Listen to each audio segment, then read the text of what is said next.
Greetings, fellow nerds, and welcome to another episode of Between Two Nerds with me, Jeff Doyle, and with my friend and co-host, Jeff Tansura. Hi, Jeff. Hi, Jeff. Great to see you as always, and welcome everyone. And let's welcome again Tony P, who kindly agreed to join us for the second part of ISS section. Good to have you back, Tony. Yeah, so I guess I'm not a nerd, right? Oh, absolutely. Yeah. Oh, and you're between. The windows here are arranged wrong, but you're between two nerds. I'm between. I'm a 2.5 nerd. And you can make a wish. You're between two Jeffs, right? Yeah, that's it. I changed my name that there will be three nerds, right? Like, yeah. Call this show like, two Jeffs instead of two geeks. So I realized I may have been wearing the same T-shirt as last week. Stay assured, it has been washed. It's one of my preferred. That's okay. Otherwise, just hold your nose. Or you just like Steve Jobs and just have 10 copies of the same shirt. Yeah, one of my daughters is actually, robbing me blind of this coolest T-shirts, but they end up folded and they all look kind of the same, and some of them I prefer. Asking the grayish variety keeps life simple. Yeah, when my daughters were teenagers, that's what happened to all of my freebie shirts. They always wound up being that's precisely what's happening to pajamas for my kids. Yeah, and she goes, about once a week. We need to clean up your drawer, and all your ITF shirts from 70s needs to go. Oh yeah, mine. The real historical value ones, when they develop holes, that ended up, like cleaning racks. So I try to object, but it's merciless. The process, the entropy catches up. Resistance is futile. Yeah, wonderful. Now everybody finds the same problems. The law. All right, so. Okay, let's go back to nerdy stuff. Right. So remind us where we left off last time on ISIS. A violent disagreement, and we didn't talk about ISIS. Oh yeah, there was shouting and blood and everything. Everybody needs to tune into that episode just to see the action. Yeah, I think we got a little bit into the religious, different design points in terms of, scaling up the network by vertical and horizontal scaling, and chassis technologies and virtual chassis and whatever not. So it kind of went. Take us kind of a bit back to practical consideration and what is the breaking job, point? Yeah. Do your job. Don't let it go off the rails like last time. So let's start with inherent limitations of ISS. When does stuff stop working? Why? I mean, we touched upon with Les months ago. We talked about design limitation of ISS in terms of number of LSPs and MTU limitations. So I would like you to start there and lead towards when is the moment that you need to start mentally preparing yourself for redesign. What are the considerations of redesign? And then we can talk about solutions such as flood reduction. Potentially, we can touch upon recent work on flow control in advertisements. Yeah. So please take it.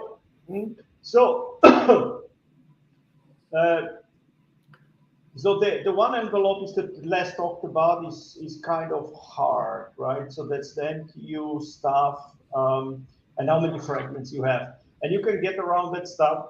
There are RFCs for it, but it's operationally kind of finicky, right? Like all of a sudden you see two nodes instead of one node, and they have links that don't exist between them and so on. So that's not particularly popular, right? There was a very hard limitation in terms of the circuit ID, but that kind of went away where people found a couple of hacks around them, and especially, they were really only limiting on the LANs. The moment we have point-to-point, we can reuse those things. So that was an inherent limitation.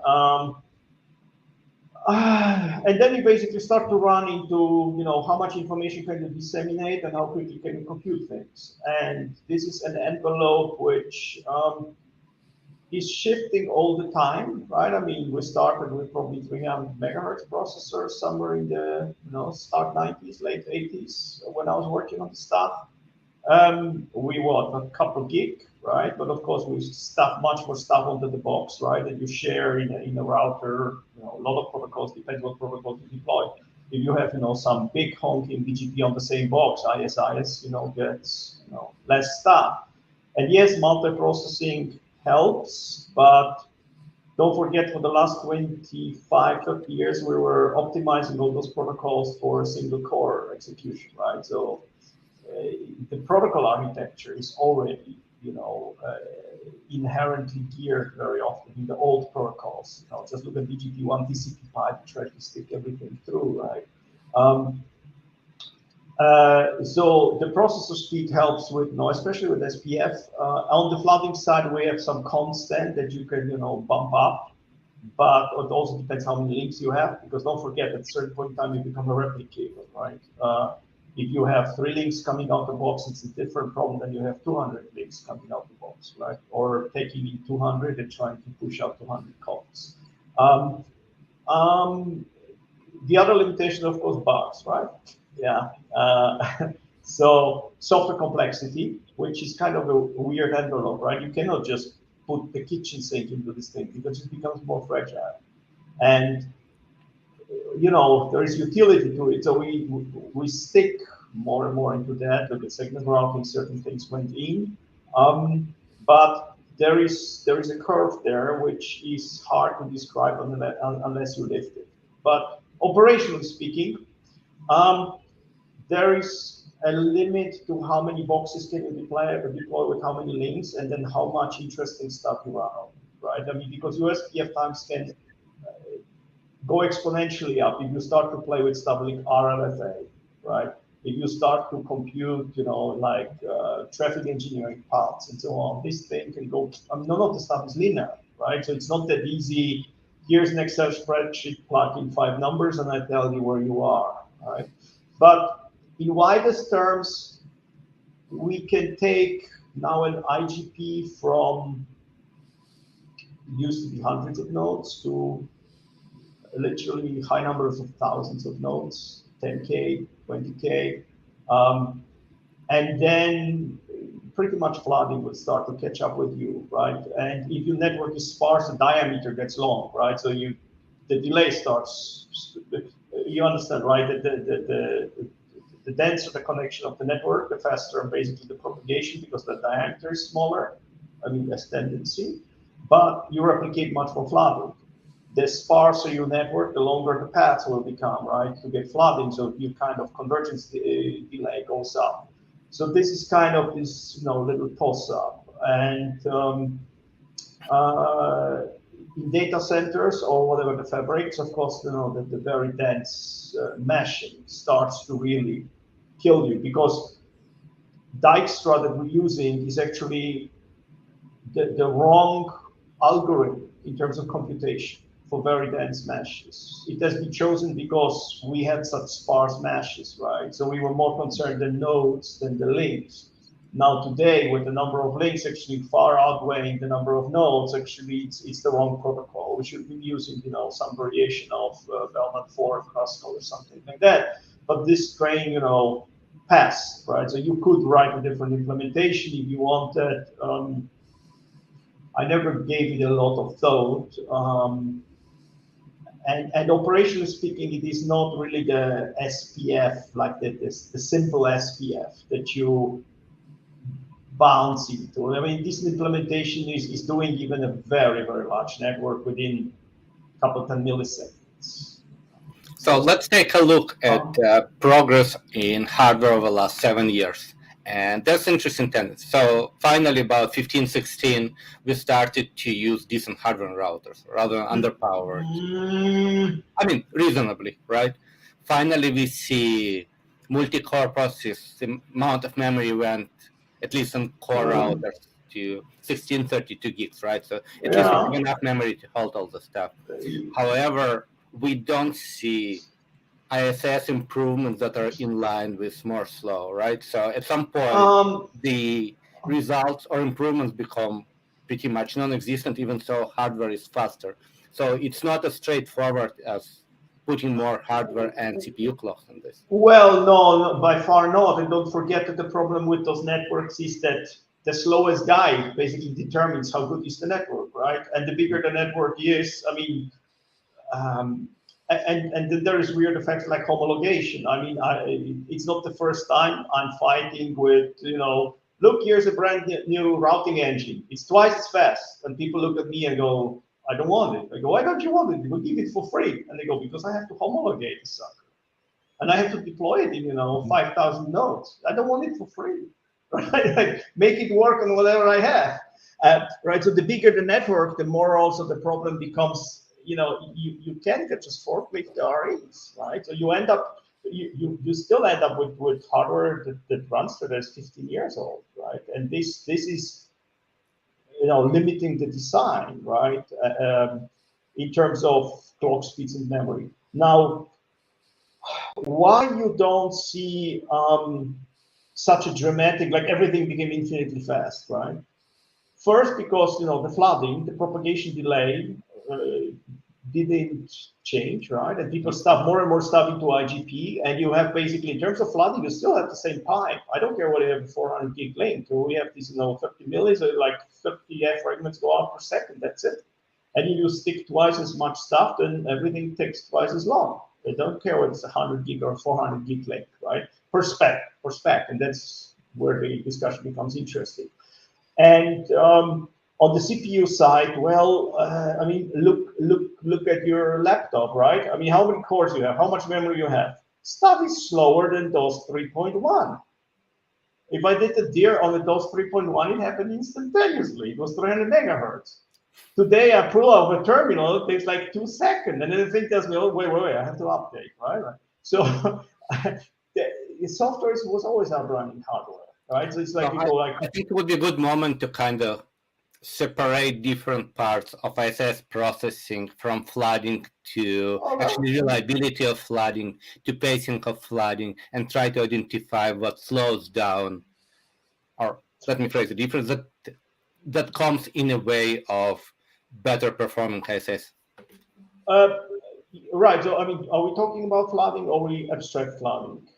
If we chop off flooding, the rest, there isn't much work unless you have, extremely complex computations. Then more CPU helps, right? So if you have RLFA and these kind of things, yes. So the faster CPUs help, and more core help, and more core using more cores is difficult, especially.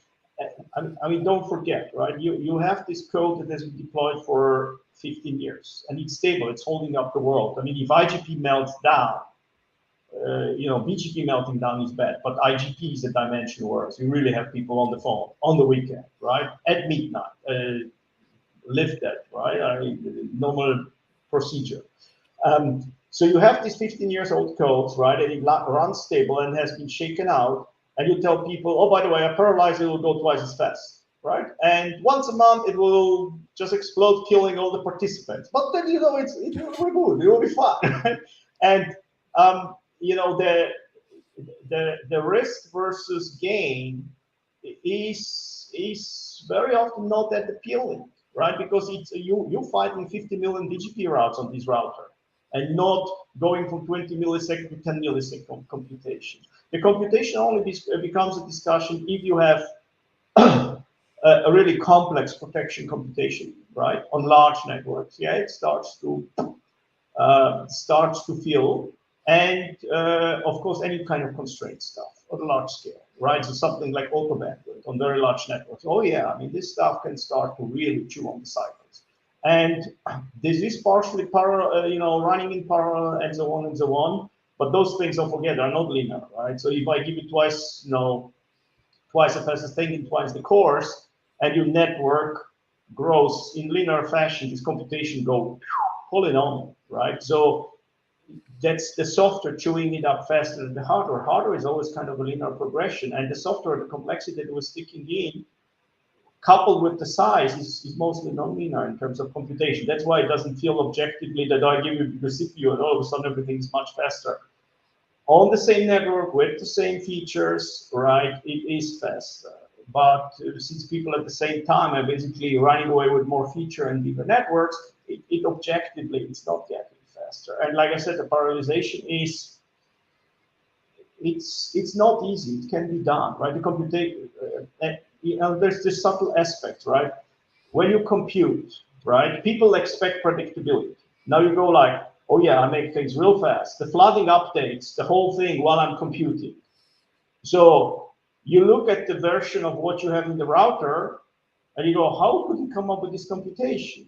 Until you figure out while the computation was running, the flooding was updating, right? So before the next computation kicked in, you have some intermediate result. Now go debug this stuff operationally, stuff starts to oscillate, right? You don't know what's going on. Do you have a bug? Is it the old version while this thing was updating? The stuff never stops updating. And you see, like, it's like driving a sports car without a pretty good suspension real fast. Yeah, it's all lots of fun until you go around the first bend.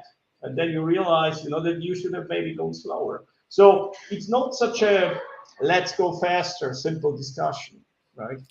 It seems like a consideration when you're talking about ISIS scaling that's probably unique to ISIS, unlike any other IGP, is that if you're running ISIS, you're almost certainly, I don't know if I even want to say almost, but you're running BGP on the same router. And so your router has that extra level of complexity to deal with. Well, the observation is very good. So first, no, we have a BGP-free core since a long time, right? So originally you were running BGP on the whole core. Now, of course, the core is BGP-free. But yes, where it hits you is on the edges most. The guy in the middle, if they're running just ISIS and they're just chucking happily along, they're okay. It is really on the edge where you have the full redistribution. You have the BGP, you have some route reflector stuff, and where you originate LSPs and start to do, and MPLS stitching and blah, blah, blah. That's where the stuff hits you, yes. So mostly it's like, the discussion about the edges. The core is, those are not the guys that are melting down. It's always on the core, right? On the edge, especially because on this edge, you also tend to bundle services. All of a sudden you have L3 VPN. Right. So again, let's look at different parts of it. Flooding, if we look at parameters of flooding, we haven't significantly changed it for the last 15 years. So it didn't really catch up with better hardware and faster links. No. And in LSR working group, they've been really good set of discussion actually testing perform on how flooding performs. And to some of us, results were really surprising how bad it is.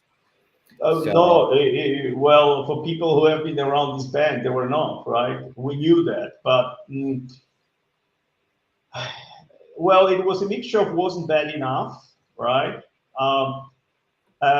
People were violating the spec already. We violated the spec. Everybody was violating the spec. The way that the spec is written, you try to implement this whole thing, you'll be doing 100% CPU just trying to flood over a couple of links. Like look at some naive implementations. You flip on good amount of adjacencies, good amount of ISIS flooding, and you look at your machine burns just to try the stuff that the spec says. So the spec is kind of nonsense at scale. So everybody was violating it, but within the parameters, right? And the parameters were written, what, early 80s? When was that? 10, 5, 89, 70s, right? So we were still like chucking along. For example, things have been tried. For example, the MTU discussion that Les talked about, right? The problem is if you change MTU, you have to change the whole network because ISIS is a fragment. Right, so all of a sudden you have really weird effects. If you have a link that cannot carry the MTU, all of a sudden your partitioning network will be invisible, very hard to find. So that's why we're still checking along with these little fragments. It's 1400 bytes things, right? And then the flooding speed was like it was kind of never bad enough, and you could implement faster flooding, but you need both sides, right? So proprietary-wise, you could implement it. And people had some secret sauce. We allowed to squelch down this thing and say like, oh, 10 milliseconds, off you go. We hope the other box holds it up. You could squelch it down to 5 milliseconds, right? But the difference is that even with that, you don't go that fast. So what you really want is to go as fast as reasonably possible, depending what is the load on the link, how much the other guy can process on the other side, right? So basically what you want is, I use the complex word, hysteresis, which I assume everybody control theory knows. You really want to push it up until it starts to look bad and kind of back off, right? And always try to like kind of a little bit push the boundary. Similar to like BGP route dampening, but it's kind of in reverse, right? You don't want to squelch, you want to speed up if you can, right? And then if things don't look too good, you want to, of course, go slower. So people knew about this kind of stuff, right? It has been implemented in proprietary fashion, but it was never brought to standardization. So it was really just working on a proprietary basis. So now, yeah, the working group paid attention, but it has a lot to do now with the data centers now as well, right? That well, why do we do it? Yeah, it's kind of... So data center specifically looking into flood reduction. Yeah, reduction is more important. The yes. Flow control is more driven by one use cases, I would say. Which is in your opinion? What? Large MPLS BGP networks. Yeah, that is correct. And of course now SR more and more junk, yes. And just generally the fact that we're going really slow, right? Yeah. By default. So yes, I think this is a good development. I think the draft is actually pretty reasonable shape. I mean, it becomes very technical. Should you have, even back pressure and so on.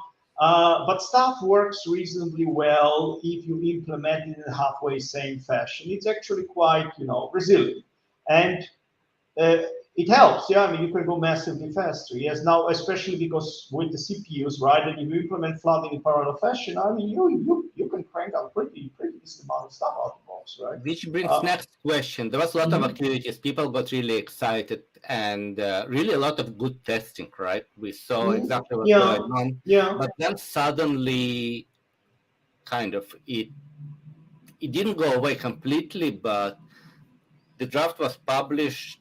Nothing really got implemented, to my understanding at least. And it's kind of in between, right? Yeah, because look, the problem is like this, right? I mean, there's a million things to do. I mean, with the people who really have those networks at large scale and hold big checks, just like you do, right? So there's this endless amount of things to do.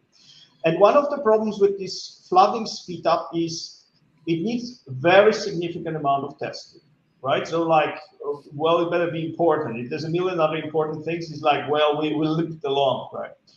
The second interesting problem is that it does not show effect until you deploy a significant part of the network with this speed up, right? It's not like a pop, like a feature, like, oh, I flip on something on the edge and all of a sudden I have, better network, more interesting network, more service network. You plop a couple of nodes in and they go fast, but then everything slows down because the peer, doesn't process it or is not capable or whatever not, right? Then all the interop has to happen, right? You go into network and lots of these big guys have two vendors. So you go like, oh, my stuff works wonderfully, but now we start to go really fast with the racing car, right? The guy on the other side, I better, doesn't flip over when I start to flood him with 10x of what he expected. And the third effect is kind of interesting, and that's absolutely non-obvious, but operationally very important. If you have a constant flooding rate, you know what the envelope of the network is, right? So you know how far you can take it before you start to fall off the cliff, right? When you start to do the adaptive fast flooding, well, today it flood fast, tomorrow it floods slower, right? You don't know what the envelope is, and you cannot measure it, right? It becomes much harder to understand operationally how far from the cliff are you. So it can also mask problems. Now imagine, before you had some trashing event, your flooding started to melt, everything slowed down, right? The flooding didn't come, so you started to see whatever black hole in microbes. You go like, wow, something's wrong with my network. Let's go look. Now flooding goes real fast. So the brown liquid happens, hits the fan, and ISR speeds up, and stuff seems to work. Which means that you are, like really the coyote, right? Your network really doesn't work, but you kind of still moving your feet in the air. And then when the meltdown of this kind of stuff happens, it's really ugly. It's like But the 120 trade-offs miles. are kind of classical, right? Speed versus stability. Right. So exactly, you start to build, in a sense, less.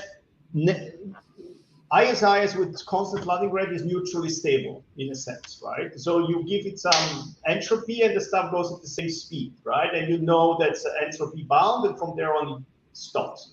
If you start to do the dynamic thing, it becomes less, it becomes possibly negatively stable, because you push trash and you distribute trash faster, which may cause more trash, which you distribute even faster, right? So the stuff can actually amplify up with negative stability. And the next thing, the whole thing falls over at very high speed. And if you have slow flood and you have small logs, if this thing goes 40, 50x speed, you may not even be able to collect logs. Think about it, right? Logging stuff, you know what happens if you flip to significant logging on the box, right? You know the famous, like, Cisco log all. We have the same wording, like, in nice words, good luck to you. Are you sure? And then good luck. Yeah, drive to reboot the router after the backhole.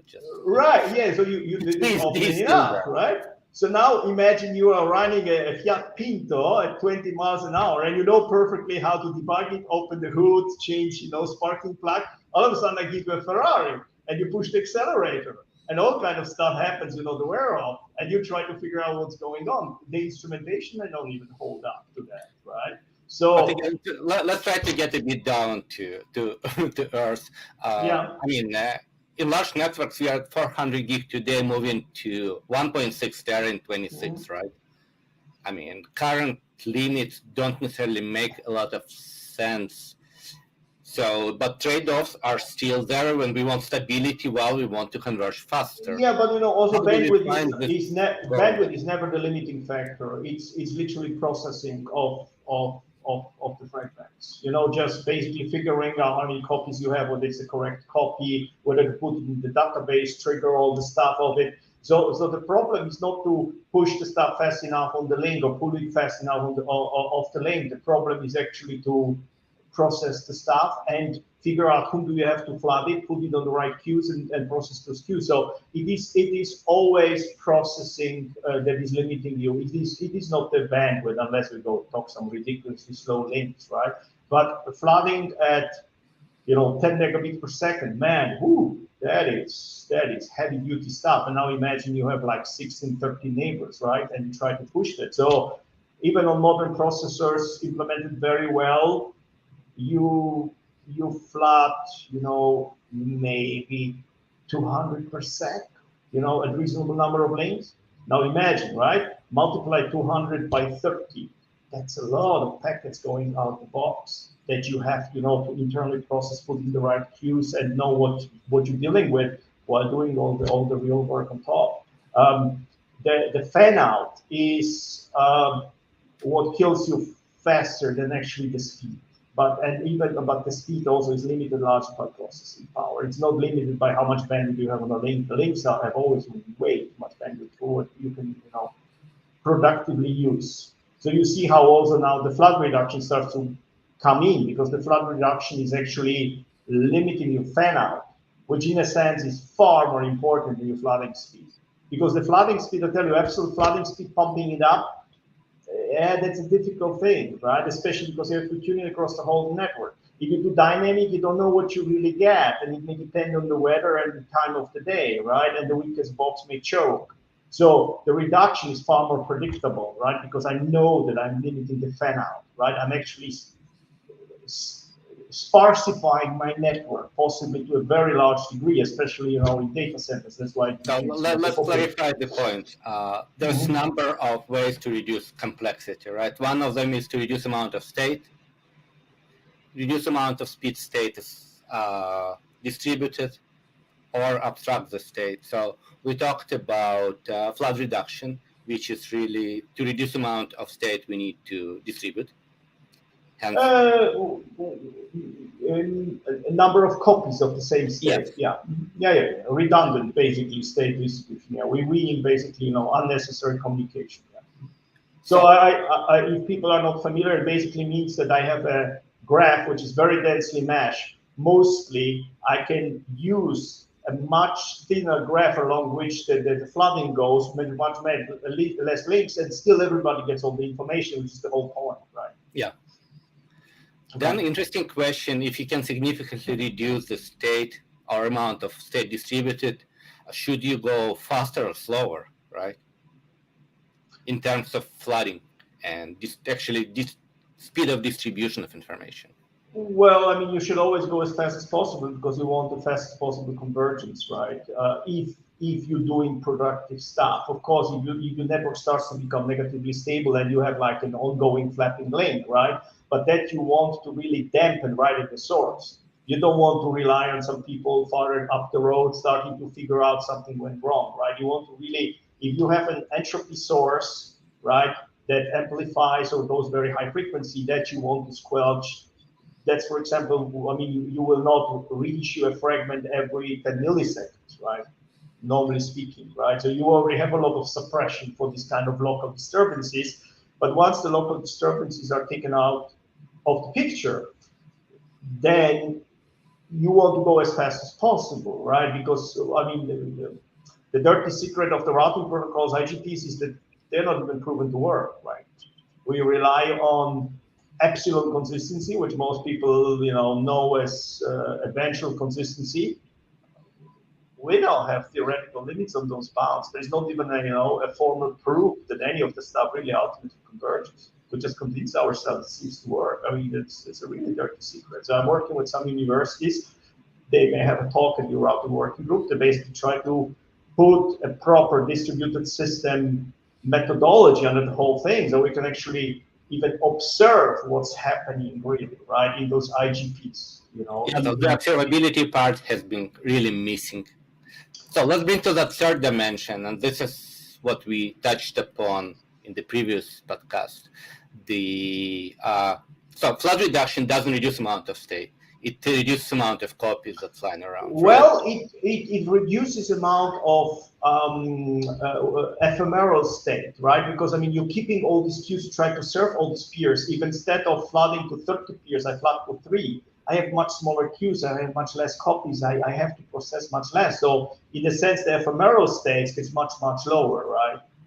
The absolute amount of state you have to flush in the network, yeah, is the same, right?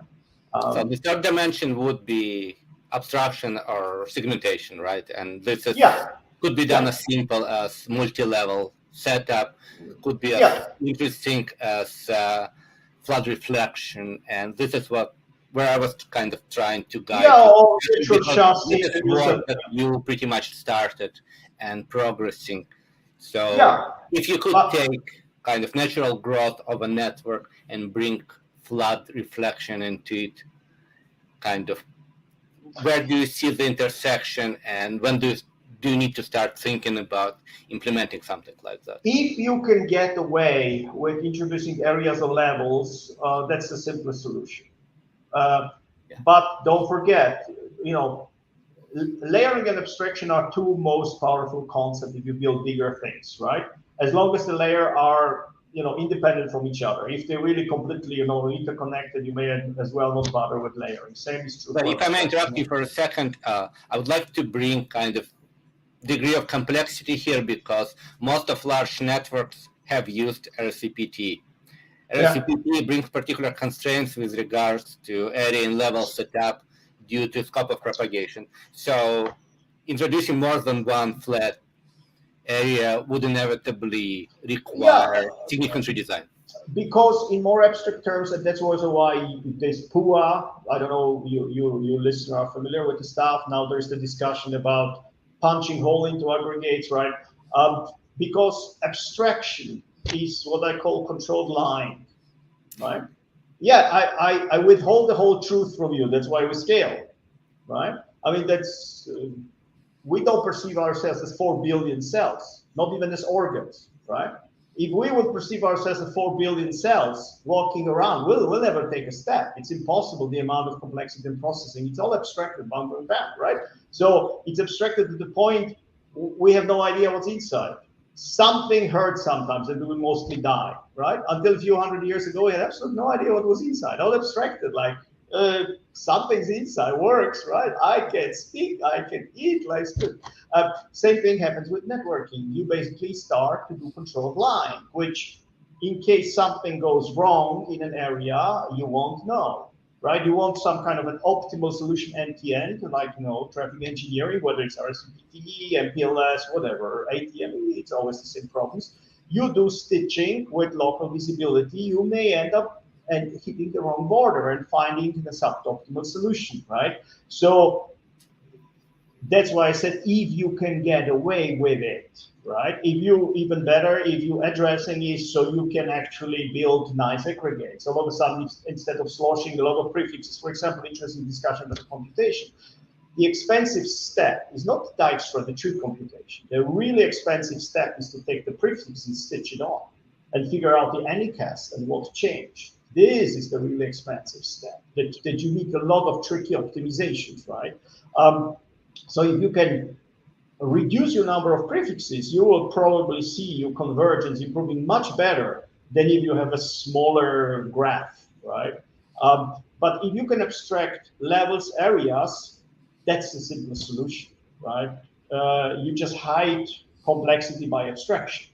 But yes, it's controlled line, which means that your aggregates better work because otherwise you'll have black holes, right?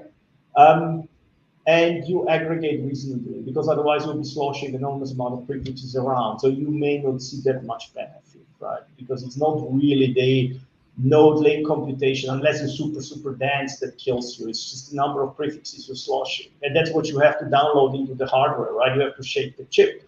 And then downloading into the chip is normally orders of magnitude slower than all this other stuff we talked about. Like, you think flooding is slow and computation is slow. I mean, look at the chip download rates, right? I mean, that is glacial.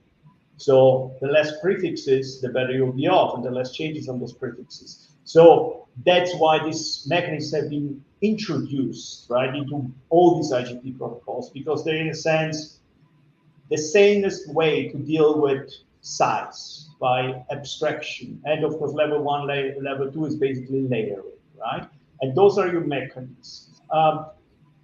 So if you're into this kind of stuff, and even if you experience it yourself, you tell yourself, oh, why not have more layers? And the problem is that it becomes a very, very difficult problem. That will probably go too deep inside, right? But observe also that ISIS less, but OSPF especially, it's just basically half its scope, right? So the backbone's in the middle of these little areas around. And that's why the flood reflection, because you could use them really as transit because of abstraction. So the flood reflection gives you this blobbing that you can still, though it's abstracted, you can still transit using the whole capacity. So that was the problem that it was tackling. But if you can get away with that, always this. Always go and level your network. But modern technologies like SR run right against that, right? Yeah. You slosh all these sits all over the place and global blocks and whatever. It's basically flattening the world out again. So, and IGP software. So that's would be my first advice. Logical segmentation at natural boundaries, so it's level boundary or area boundary, are well understood by people. And if you read any Jeff book, it advises you to segment, to scale. Here you go. I mean, so again, as I said before, operationally, that might be really, really complicated if you've got, a flat network of 5,000 nodes, and going and dividing it later might be years of work. So yeah. Where can we go from that?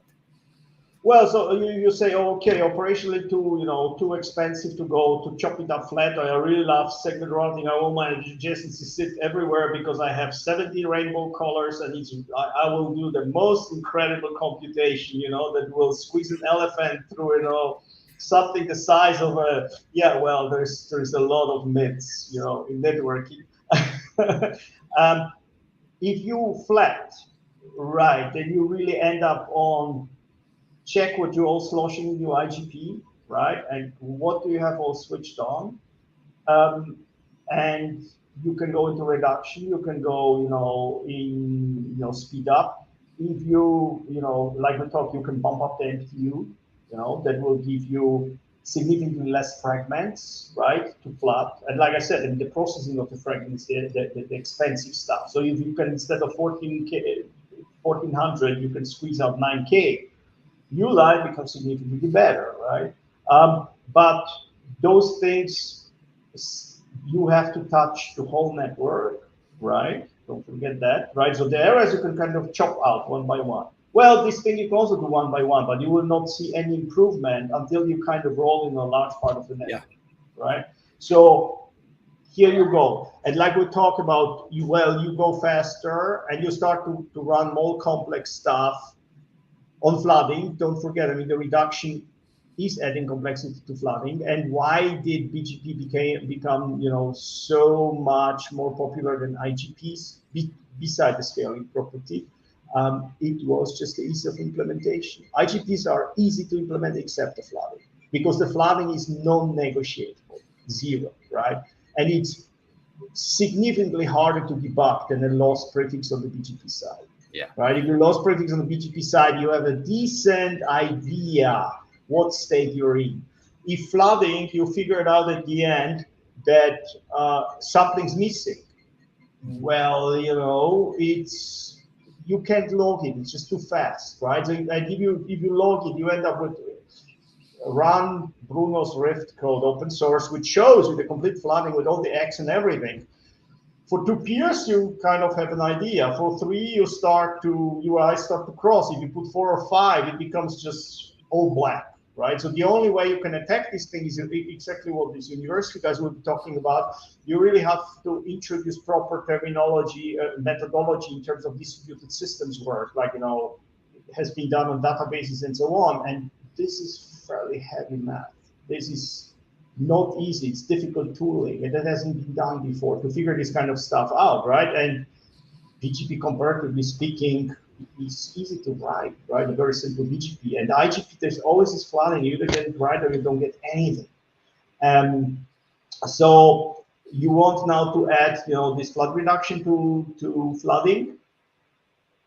If you have someone who knows what they're doing and they have the enormous amount of resources to throw to test all this stuff and soak it and so on, okay. But just, as something we quickly pull out and it's a new thing, let's try it. Like we talked about, this incremental computation and so on. The problem with those things is they work 99% of the time, right?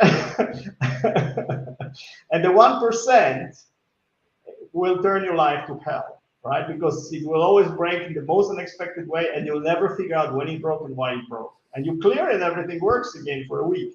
And then somewhere is missing a piece of information, and you have black holes, or you have a loop. And you go like, what the hell's happening? And why did it happen like that? Right? I mean, go log things for a week, right? So this kind of optimizations on flooding or computation, if they're done well, they help a lot. But then, you will not know what hits you if you hit the 1%, because somebody forgot something somewhere or didn't test it very heavily. So that's why you can abstract areas easy. You can debug the operation. Yes, it's uphill battle and so on. You may need to introduce some addressing discipline, right? Some, what do you call it, hygiene. Sure, but this is operational, well understood, well implemented, and if things go wrong, you can actually debug it pretty well, forces some kind of a network design discipline. Whereas if you just crank up the volume to 11 with reduction and speed up and so on, if it's needed, excellent, right? But this would not be my first choice. If my job would, depend on it, I would say like, wonderful, see me maybe in 5 to 10 years after it's heavily deployed. Whereas, all these area stuff has been deployed forever. So let's try to more formalize order of priority. So we've got 3-dimensional space with 3 surfaces for optimization. How would you put them in relation to each other, and how would you approach it? So the first thing, if you deal with ISIS, I would surely go with a reputable vendor. Well, that's what it is. I mean, and the dirty truth is also that OSPF is a spec that you stand a chance to implement correctly.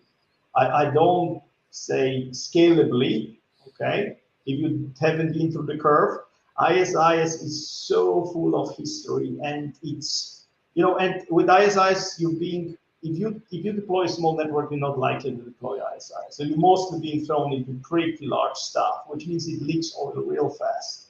A lot of history, it's not easy to implement correctly. So there are not many people that actually can get it done right? And IGPs, it's a flat thing, right? One BGP router screws up, you may may have a problem unless it redistribute, default route. In IGP, one node misbehaves and you may be in really hot water. That may be it. So the first thing is, yes, go with someone who actually did it before and soaked it for 10 years minimum. That's like your first line of defense. If you really, if you don't have the money, well, reconsider something else. Then if you really start, and those implementation will carry you very far. I mean, how many people have 5,000 nodes network? Not many, right? We can count them on both hands. Probably. Yeah, maybe a little bit more, right? I mean, you're talking 5,000, I can probably name you 30, 40, 50 people on the planet. You start to push it towards 10K, it's literally two hands, okay? So, which means you'll be okay. Unless you put some enormous amount of trash inside, or you start, I don't know, flap things widely or something. And then you go to areas or to levels, But again, I mean, the size, practically speaking, it's hard to break a well-implemented IGP scale-wise. It's hard. Even if you run auto bandwidth and a lot of TE and so on, it's hard. It's not easy, But the data centers are kind of a parallel discussion, right? Yeah.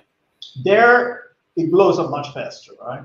You may have whatever, a couple hundred nodes. If you fully mesh these things, oh yeah, the hell can break loose. Also because don't forget, data centers, you run cheap junk, right? That's the point of it. So you're not running some massive chassis, like beefed up with huge amount of CPU and memory and so on. You're running, yeah. So and in data centers, you may end up carrying a lot of prefixes real fast, right? If you start to do something like host routes of servers, and like I said, I mean the computations, prefixes. I mean here you kind of like in the worst of possible worlds. That's why the IGP are not a particularly good choice for data centers. I mean, in my opinion, it's still better than BGP. I know, 99% of your readership, I would say, would like to shoot me, but like here I sit in my stinky t-shirt. You can't touch me. No, seriously, right? But I mean, it's like a very longish discussion. But the IGPs also, break scale-wise relatively quickly. So that's a very particular corner of the world, and there you may end up there, for example. Going to areas doesn't really help you, right? It's not because it's not really a hub and spoke architecture, right? You may get away with it if you just have 2 levels, but you have multiple layers in the data centers. Very quickly it starts to break down, right? And you can build like 3 or 4, and again, complicated discussion. I mean, has been done in PNNI. It's a hellish problem to build like multi-level IGP, right? And make it operate correctly. So there, all of a sudden, this tooling of reduction becomes super interesting because you have such a huge fan out, right? And flooding speed up is also kind of cool, right? If you want to push to, especially because in data center, you want the stuff to converge really fast, right? Stuff is close. You don't want to mess around with RLFA and LFA and so on. It should be fast and it should be relatively simple. So all of a sudden, this reduction and speed up are pretty nice tools in the box in this environment, much more than areas which don't really help you, right? And that's why also this work kind of attracted attention.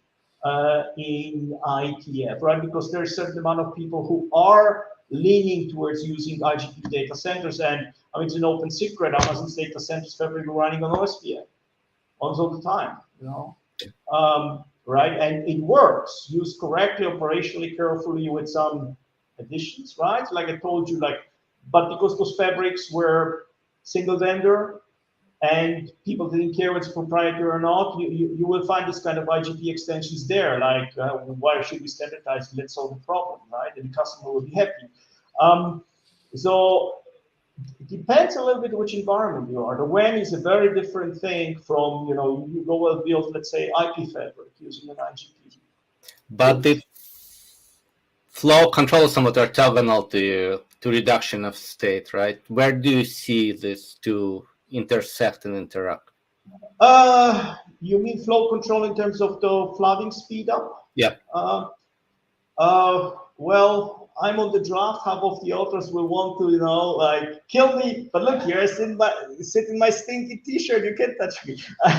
And I think that the flow control in terms of actually the receiver pushing back is actually superfluous.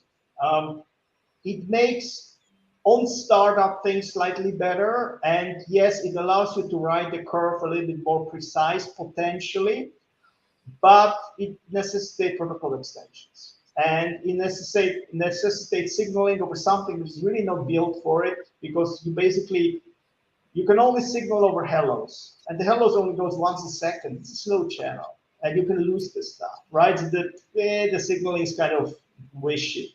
Or you can start to play trick and extend the protocol to push it on the PDUs, right? But then you add more stuff to flooding, and often you cannot even do that because the guy who originates authenticates it, right? So you can't go muck and add something to it. So it's kind of like, well, I mean, and building a special protocol just to, to give, what did you call this on V24? They stop sending now. Come on, you old enough to remember V24 had this signal. What was it called? One of the wires, right? Nobody implemented that. So, for the little bit that you squeeze out, right? I think it's overly cute. Yeah. So I have practical implementation experience with the stuff.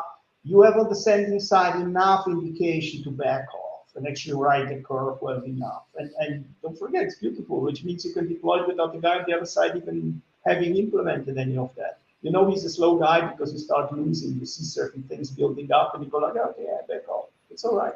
So I think the flow control is over cute, right? The stuff works well. But I mean, the way the draft is written is fine because it's optional. So it's like you want, really, your Ferrari, with the extra air suction ducts. Okay, well, who am I? You build the air suction ducts, right? But you already get 80% without the air suction ducts. But the draft is good. It gives you these options. I think it gives also a lot of practical implementation guidance, in a sense, like with dragons to avoid. I think the work that has been done on measurements was like, yeah. I mean, the vendors knew the stuff because everybody did it for themselves, right? But it's a different thing to have like a couple of guys like running out there and showing. And some of the implementation stuff was, it's naive, but it's okay. I mean, the factor seen. So that is very practical, very good work. Yes, and I think it will over the next 5 to 10 years, it will roll forward, will get implemented, and it will be interoperable. I mean, so it's also very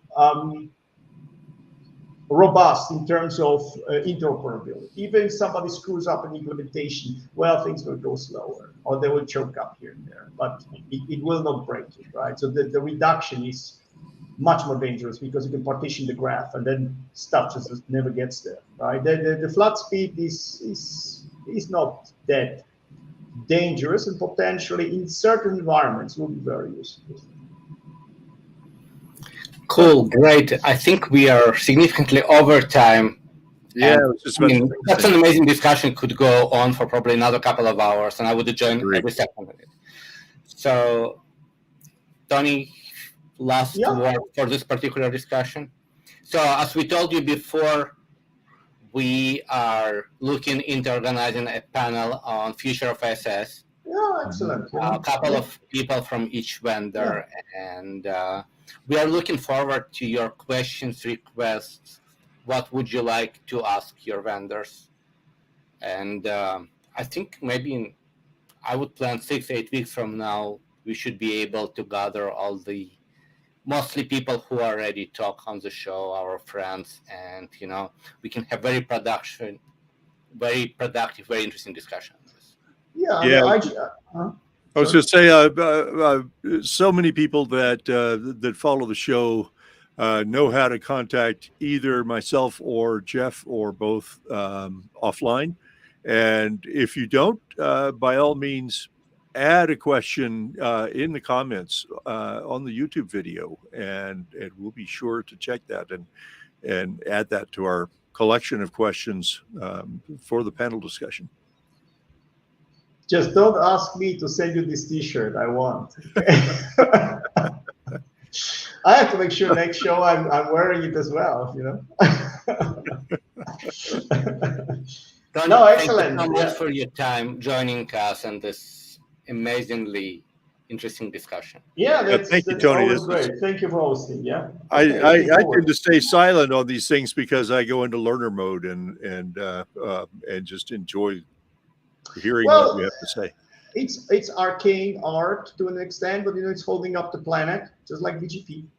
Otherwise, who would care, right? We would be kind of crazies in the room, like working on irrelevant stuff. But no, it's every packet goes over 99.99% goes over ISIS somewhere, and if that stops working, you'll know.